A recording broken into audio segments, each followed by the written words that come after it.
Hello and welcome to this webinar, Be the Expert, Financial Forecasting Package. I'm Peter Towers, Managing Director of ESS BIZTOOls. I welcome the people who are watching this video on live feed through various social media channels. If you have any questions on any aspect of this webinar today, could you please send me an email, peter@essbiztools.com.au, and I will get back to you later on. For those of you who are watching this video live, obviously you can go into chat and send a message through to me.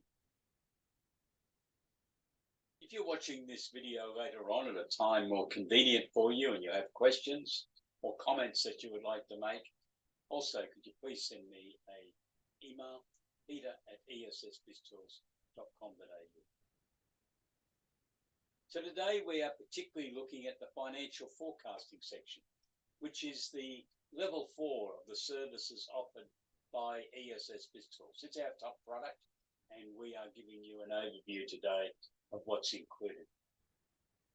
But I think we need to go back to the beginning and analyse why we're so keen to assist accountants to offer virtual Chief Financial Officer services.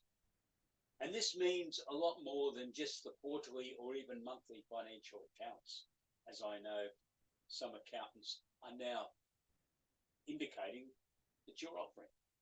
With respect, I think you need to go further, a lot further, because SMEs need real accounting services delivered by accounting experts, people who have taken the time and effort to know a bit more about your clients than what you possibly have taken in the past when your role was primarily centered around the preparation of an income tax return and an annual set of financial accounts.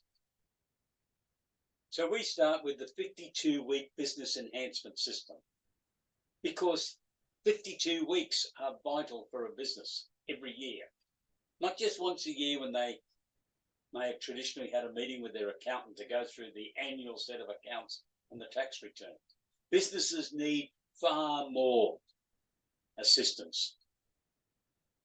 And I think it starts with daily, key performance indicators and business metrics reports. It might be as simple as sales yesterday were $2,300. The gross profit percentage was 33.2%. The number of customers was 110. Perhaps comparison to the budget figure for each of those figures. And that might be it. Problems that arose today could well be on that report, and it would be distributed to the manager of that particular operation and then to the general manager or supervisor. But a copy of it should come to your firm also if you're acting as the virtual Chief Financial Officer.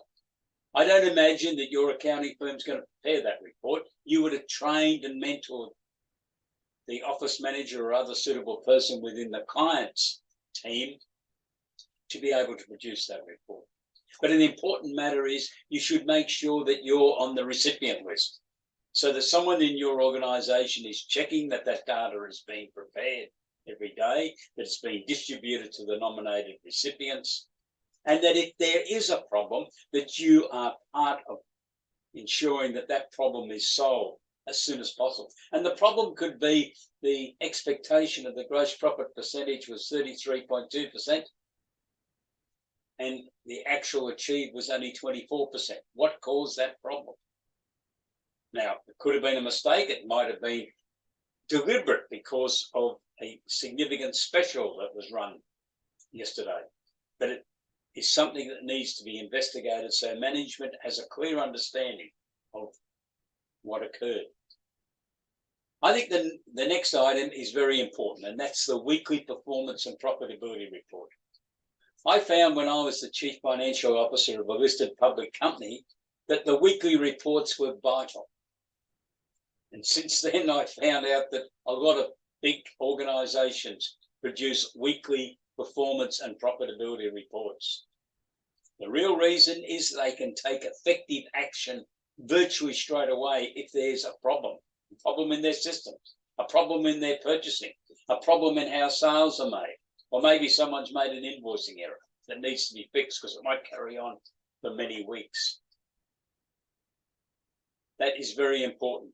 And in fact, big companies want to get to the stage where they can rely that the information contained within the report is very accurate, so that those managers can basically run their business knowing they've got those weekly reports. And they're not really worried about the monthly financials. And in fact, in my role as the Chief Financial Officer of a listed public company, the CEO used to say to me each month, do the weeklies, as he just called them, do they reconcile with the monthly accounts, Pete? And if I said yes, he'd say, okay. And to be honest, I don't think he really read the profit and loss accounts in too much detail. He was relying that the weekly results were right because that was what he was running the company on. When he communicated with our area managers, he was situated all over the eastern states of Australia, that's what he was communicating on, not on the monthly financials. They didn't give enough detail because the weekly reports also included the key performance indicators and business metric information. And then the monthly accounts should also be prepared for every individual operation, not consolidated into one P&L, so that comparisons can be made to budget, and I'll come to budget again shortly. And there would be some key performance indicators and metrics. This is how big businesses operate. The meat industry that I was involved in, it's virtually uniform. Every major meat corporation, whether they're running retail butcher shops, small goods factories, delicatessens, meatworks, and their cold stores and other associated activities prepare weekly performance and profitability reports. And a lot of other businesses do also. Woolworths, Coles. I imagine all the major retailers. IGA stores. I've worked with some of the IGA stores. They all have this weekly performance report prepared because they can analyse what's gone on department by department. The Woolworths store that I had some input into had 42 departments. And the general manager of that store told me that by Monday afternoon of each week, he was starting to work through the 42 departments with the manager of that department. Some discussions only took a couple of minutes. Others might have taken a lot longer, depending what the results were saying. But he was there as the manager, not trying to find out who'd performed in accordance with the expectations, the budget, but he wanted to know which ones didn't meet the budget expectations and what was the problem, because managers are there to solve problems. And by knowing a few days, in his case, not even a day after the end of the month, the end of the week, they were able to then take action to correct any problems. Not wait for even a month to pass, or, as many SMEs do currently, basically wait for a year. And it's too late to fix any of those problems. What big business does is set up a number of businesses under the control of an area manager. And then they normally have an accountant and some other clerical people involved. There might be a marketing person, someone looking after debtors and perhaps the payments. Depends whether it's been centralised in a head office or it's been allocated to the area offices to look after. So the local management team is supplying real-time management. They're working in accordance with the policies that have been determined at head office, and they are implementing that. And in the company I was with, all the results for over 400 entities were available to my team by Tuesday afternoon, Wednesday morning. And I sat down and had a sandwich on a Wednesday around lunchtime with the CEO as we worked our way through. And again, he really only wanted me to have highlighted which ones didn't meet their budgets. Where was the problems? He wasn't going to go through 400 odd of them, but they were all there. I think the 400 managers thought he was going through them all, but that was part of the mystique of head office management, isn't it? So what the benefit that's coming out of this is this daily, weekly overview of financial performance. Unfortunately, most SMEs don't have this type of service.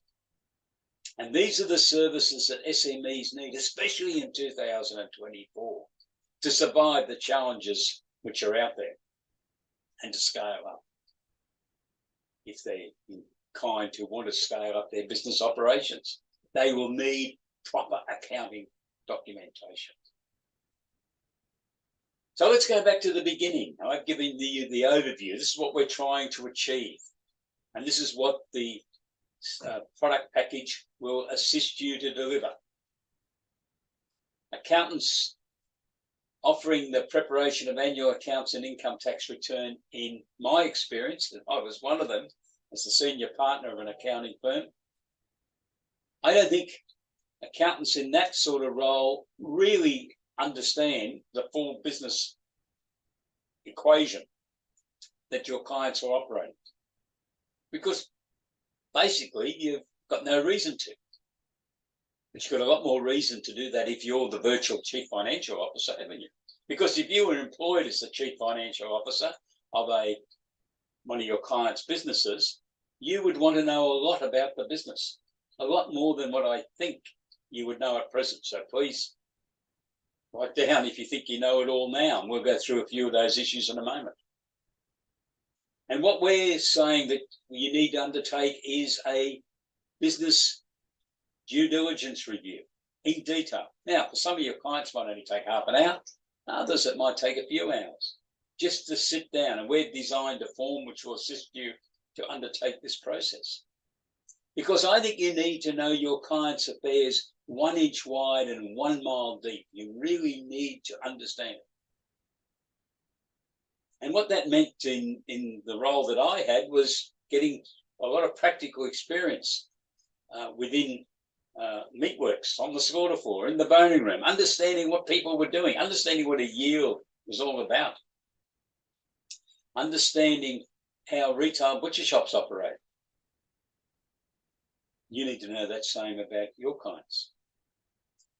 So there's a lot more to your clients' business activities than what is utilised in most financial accounts and tax return preparations. So to perform as the virtual CFO, you need to understand how the business operates. You need to know the internal controls. You're the virtual CFO. It's an important role.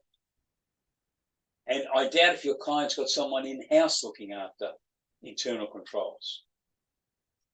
What's the purchasing activities? Who authorises purchases? What happens when the stock's received? Do they always receive everything they're paid for? How's it stored? How's it issued from the store? You sure there's no fraud being created anywhere? How's that stock safeguarded? How's it stored? There's a whole range of questions that you can ask. Who are the key suppliers? Where are they located? Especially if they're overseas. What would be the effect if there were supply difficulties because of the 2 wars that unfortunately been fought at present? And there's always skirmishes somewhere else in the world, isn't there? So should alternative suppliers be sought? What's the selling process? Who makes the sales? Is there any checking on the actual sale prices that products are going through at against an expected selling price? Are any issues raised if something's got an expected selling price of $1,000 and if the actual sale price was only $400? Is there a flag go up in the system? Why was this sold so low? This is a real issue in a lot of businesses. And so it goes on in looking at what happens within the business. Who's looking after what? What are the risks? Who's attending to those risks? What's the debtors policy?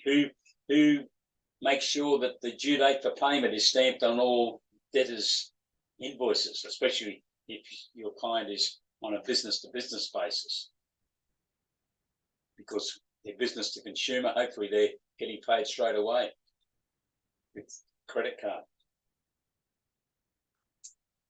Who issues the debtors' statements? Are they issued within 24 hours of the end of the month? Are they emailed to the clients? Is there a real incentive to make sure that the debtor pays as soon as possible? Is your client supplying mining companies and other big corporations that have made stipulated statements as to when they want to receive the documentation for supplies that have been made to them, if payment's going to be made within a specified period? Because if not, your client's material just gets put on the bottom drawer. They ask for further information. It means the payment is delayed for at least 1 month. And it can even be longer. What are the key performance indicators and business metrics for your client? Have a think about them. And for each individual business operation, they will vary. Gross profit percentage expectation will be different. Average sale prices will be different. Labour to turnover will be different for each of them, probably. That all needs to be summarised. This is a very big area for large businesses. SMEs want this information.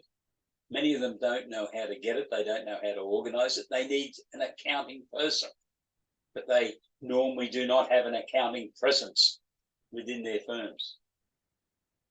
If you're offering the virtual CFO service using today's technology, computer systems, and communications, you need to be gearing up to deliver these types of services. So the benefits are that there's a management accounting discipline put in place. And that's normally the system that larger businesses have. They have a management person, the area manager, and there's an accountant. So we've got the management and the accounting discipline in place. In most SME businesses, they've got the management, but there's no accounting. And therefore, a lot of the information that needs to flow to the manager, to the owner, CEO, doesn't happen because there's no information being produced. And the key thing is, in a big business, this key data is available daily, weekly, monthly, and then repeat it again, daily, weekly, monthly. That's not just once a year, or it's not even once a quarter, without the emphasis on the remainder of the information. So the benefits are that if something's gone wrong, it can be investigated and fixed, hopefully within 1 or 2 days of the problem emerging. The gross profit percentage was significantly lower than expected. Why? Did someone go through and discount a whole stack of stock because it was getting close to its expiry date and that was not noted through the system? In our system in ESS BIZTOOLS, we suggest a process for that so that that figure is identified. So you know what was attributed to discounted sales below the expected gross profit percentage.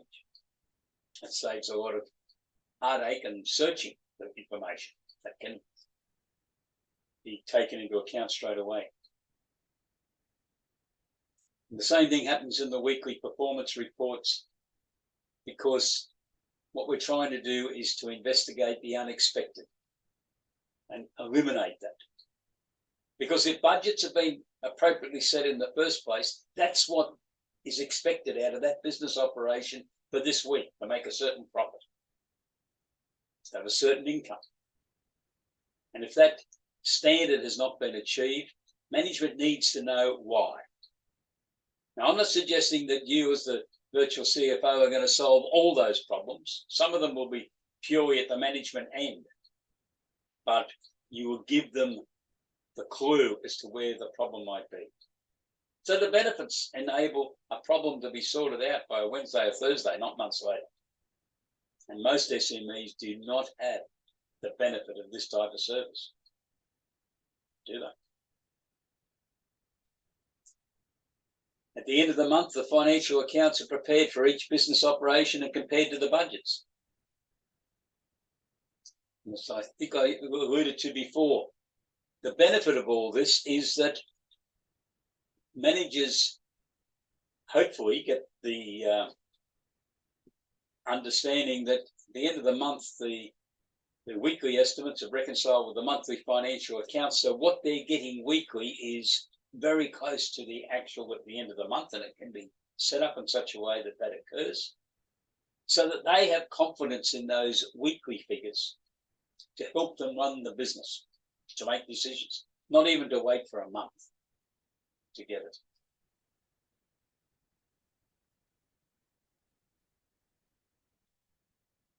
So the ESS BIZTOOLS system assists in doing this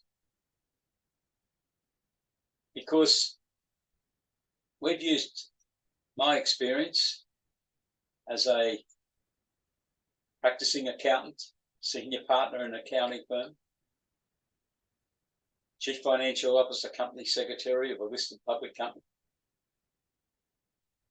accounting industry consultant to Oz Industry for a major government program a few years ago called COMET, Commercialising Emerging Technology.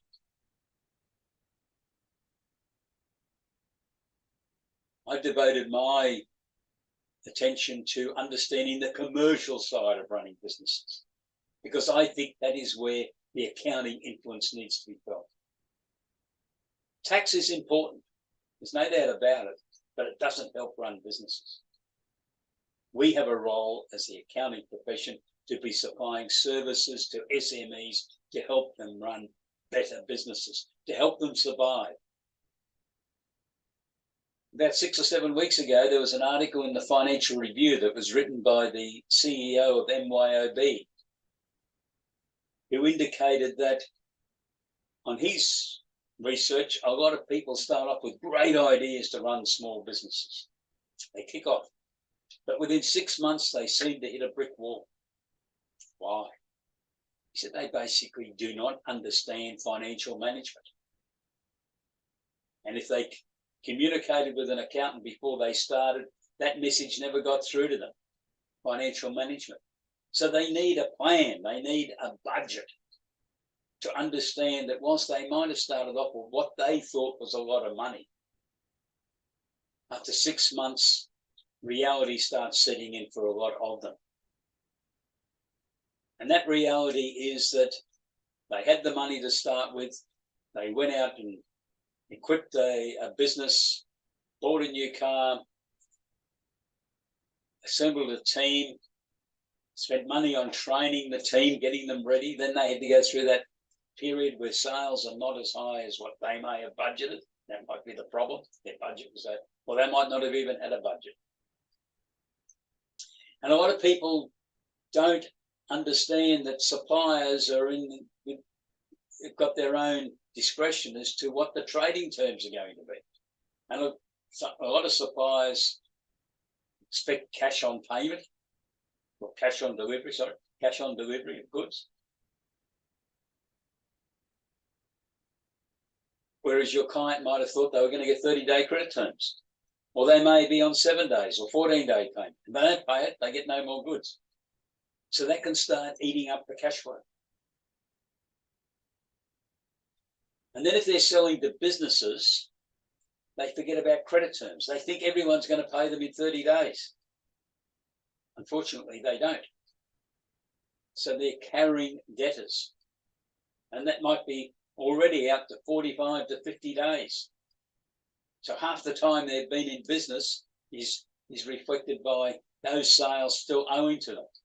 So they run out of cash flow. This is the financial management side of things. This is where they need your assistance.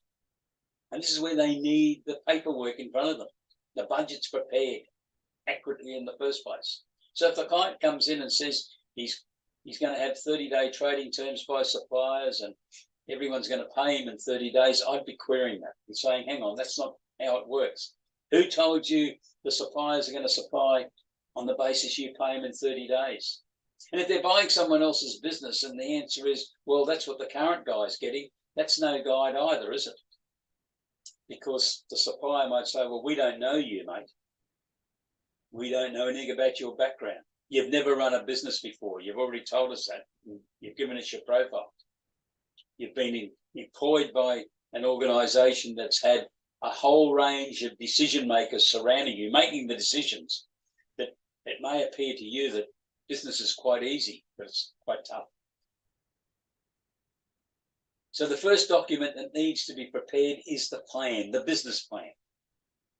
And I think it should be prepared in conjunction with the client and the client's leadership team, because they've got to have ownership of the business plan. They're the ones that are there to implement, not you. And in lots of cases, not just the client, it's the team, the leadership team that are going to implement that document. And it should be reviewed each year also. And then we get into the budgeting, the predictive financial reports. These are very important. Now, this is the financial interpretation of the business plan. So there's budgets for each business operation. If you're calculating to charge out labour or working out what you're going to sell products for, it's a good idea to calculate the charge out rates that will apply based on productivity of team members and the markup on external purchases made for clients, and to calculate the mix of retail or wholesale sales and markups and quantities to make sure that the targeted profit that you earn, that you need, will be achieved. The key drivers, the sub-accounts of key drivers, which a lot of people forget about, are things like debtors. I've referred to debtors. I've seen a lot of budgets prepared over the years, and the payment terms when you check it are 30 days. Well, good luck if you can get them. Australia's got one of the worst debtors days outstanding in the world. So any new business that thinks that they're going to get paid in 30 days, I think's being very keen, very ambitious. In most cases, it just will not be achieved. So we've got a problem from day one. So by having the key drivers in a separate area of the budgets, it enables these matters to be clearly identified. In the creditors, I'd be breaking the creditors into at least two components: the priority creditors. If various people have put this business on 7 days or 14-day payment, or even cash on delivery, that's identified so that that's factored in as a prompt payment that's got to get made, not getting locked away in general creditor payment on the hope that you can pay them on a 30-day basis. The same with inventory levels and other things that go into that key drivers, which will vary from business to business. Then we've got the cash flow forecast, which is obviously going to be fed with information from the individual budgets, from the key driver accounts, and perhaps from the balance sheet itself, because there might be line accounts that have got to have payments made each month. And the predictive balance sheet. This is predicting what the balances in all the accounts are going to be like at the end of each month. So we've got an annual projection. So you can act as a storyteller to sit down and show your clients what the position of the business will be in 1, 2, 3 years' time, and give great assurance to your clients. We've talked about daily reports. We've talked about weekly performance and profitability estimates. We've got forms designed within the ESS BIZTOOLS package to assist you to do that, and the monthly financial accounts compared to budget. The balance sheet analysis is very important because things like debtors' days outstanding should be analysed. The creditors' days outstanding, especially the prompt creditors, should be analysed.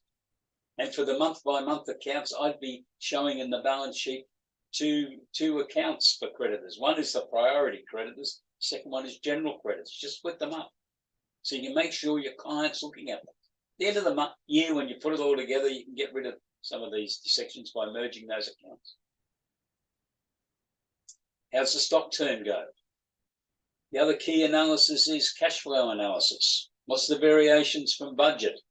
Is the business going to run out of money?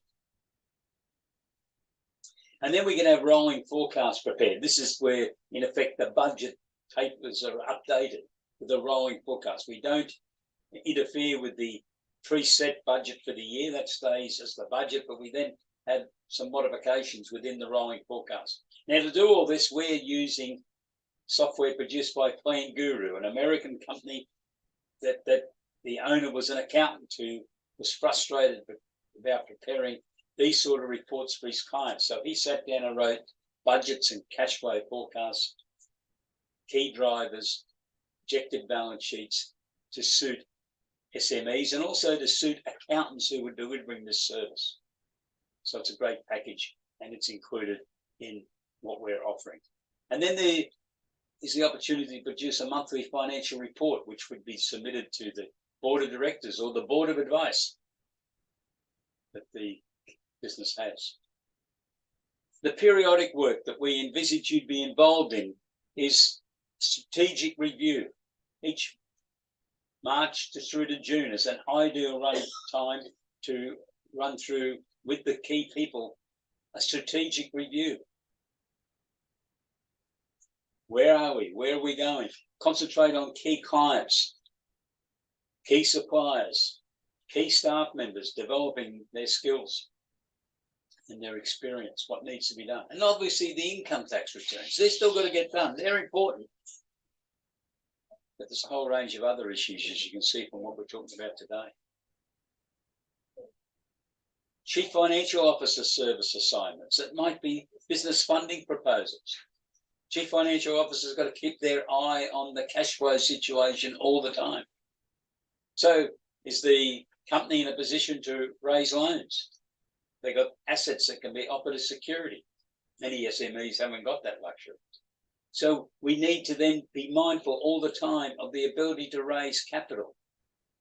Now, this is now available to every company in Australia, and all the SME companies can raise capital. And as I see it, we've got 4 decisions that can be made. You can utilise Section 708 of the Corporations Act, where, as you know, you can raise up to $2 million in 12 months from a maximum of 20 investors. You can only do it a couple of times because you're probably going to run into problems with the 50 shareholder limit for a private company. Crowdsource funding equity raising was introduced about 6 years ago and is nowhere near what would be its maximum level in Australia, even though about $380 million has already been raised by these companies in Australia. They can raise $5 million as long as their turnover is under 25 million and the gross value of the company's assets are under 25 million. But there is a process they need to go through. And in the financial forecasting package, you receive full details of the process to utilise crowdsource funding, as well as Section 708. And the next one we have here now, early stage innovation company. Now, this was a great initiative of Malcolm Turnbull when he was Prime Minister of Australia, because if any politician understood the frustration of SMEs trying to raise capital, it was Mr. Turnbull. He'd been a major investor in a couple of them that really were very successful. So good luck to him. But he understood the problem, and he made sure that the early stage innovation company legislation was introduced to help small companies. There is a definition of what the company has to have done. They basically need to be undertaking research and development and on the whole process of implementation of innovation. Turnover under $200,000 in the last 12 months.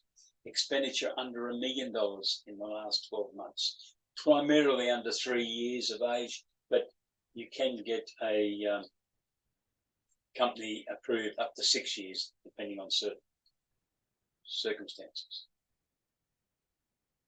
Now, the real benefit of the early stage innovation company legislation that was introduced is that the company acquires the money basically on the same basis as Section 708 works, so $2 million maximum from 20 investors. But the investor receives a taxation benefit, a payment from the government. That's unreal. In fact, I can't think of any other situation in Australia where anyone gets paid by the government to invest in a company. The benefit is 20% of the investment. So if a sophisticated investor invests in a company that achieves the early stage innovation company status, it's approved by the tax office in Oz Industry, the benefit can be as high as $200,000, 20% of their investment. If the investor is a retail investor, the benefit can be as high as $10,000, calculated on 20% of their investment, which is limited to $50,000 per company. And then we've got venture capital. Now, venture capital is a lot more tricky. There's no real government protection as such. There's no special status for an SME. And in my experience, most companies are better informed to approach one of the other three capital raising processes before going towards venture capital, but it can be done. In each case, they're going to need business plans, budgets, the predictive accounting reports, a vision for the business, a leadership team that can implement, and an undertaking that they're going to be producing ongoing financial data so that the leadership team have access to it and the directors have access. So the Chief Financial Officer services assignments, advising the CEO. This is a very important aspect of the role. In a public company, the CFO is continually in dialogue with the CEO on a whole range of matters. In fact, I used to say when I had that role, anything that couldn't be allocated to the other half a dozen key leadership team people, sales, marketing, in our case, livestock purchasing, production, got sent to me as the company secretary and Chief Financial Officer to sort out. Who does your SME company CEO turn to? They may ring you occasionally, but part of the deal in a virtual CFO type service arrangement would be that they can ring you as often as they like, and perhaps you have even a daily hookup.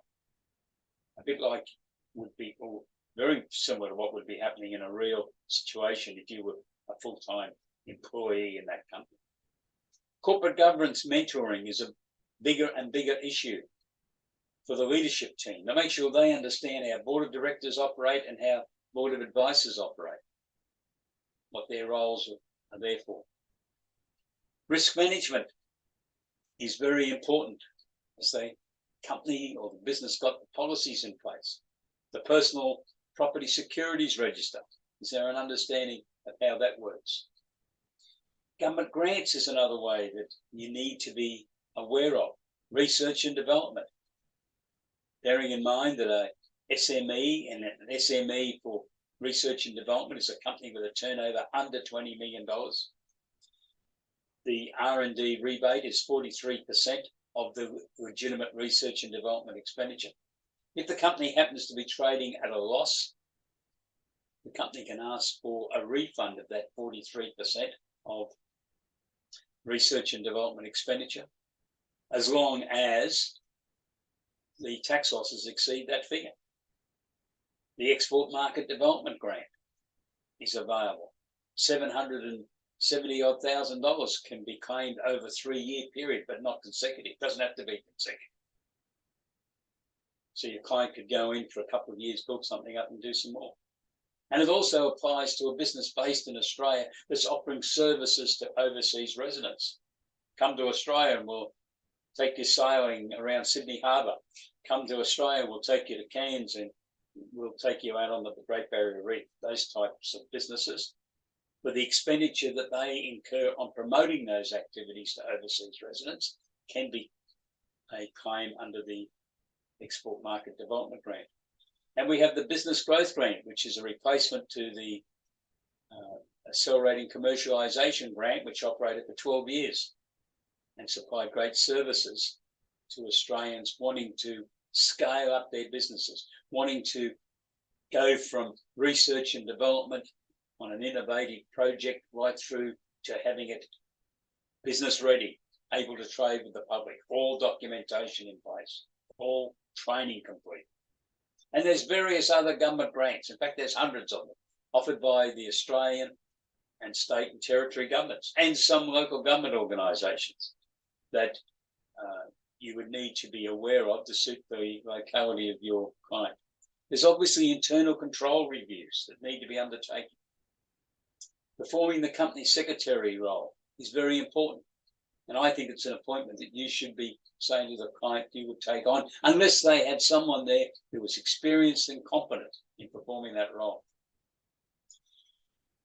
And one of the big things is being the financial storyteller for your client, to be able to tell them this is where the business is going. This is what the financial data is telling us. This is what the business plan is envisaging. It's all important. And there's commercial services, buying a business, selling a business, debtors management. Debtors, I've mentioned it a few times, enormous problem. Succession planning, survival in difficult times. There's always problems somewhere in Australia caused by disasters, normally climatic, floods, fires, but there can be other reasons. It can be closure of a major business. So that's the overview of the package that we have developed, financial forecast, which includes everything that ESS BIZTOOLS has produced.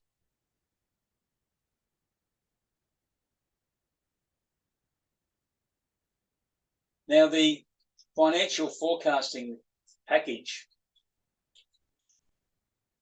includes, I'm just showing you now, we'll just go back here.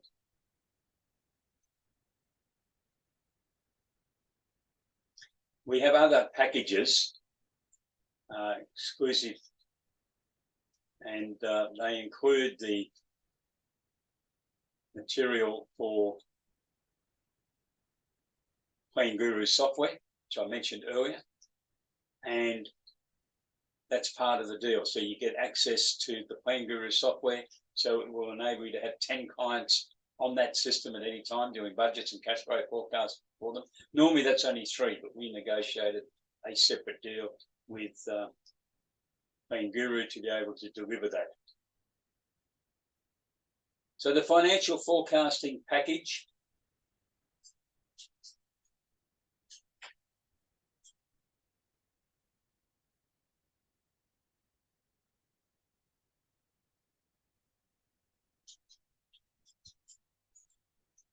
is available, and details are shown on our website, www.essbiztools.com.au. Just click on packages and pricing and click on product package. And it includes the subscription to PlanGuru. If you need more information, please send me an email or make a phone call, 0747241118. I hope to hear from you about the type of services that ESS BIZTOOLS can provide. Stay safe. Have a great day. Goodbye. I hope to hear from you very soon.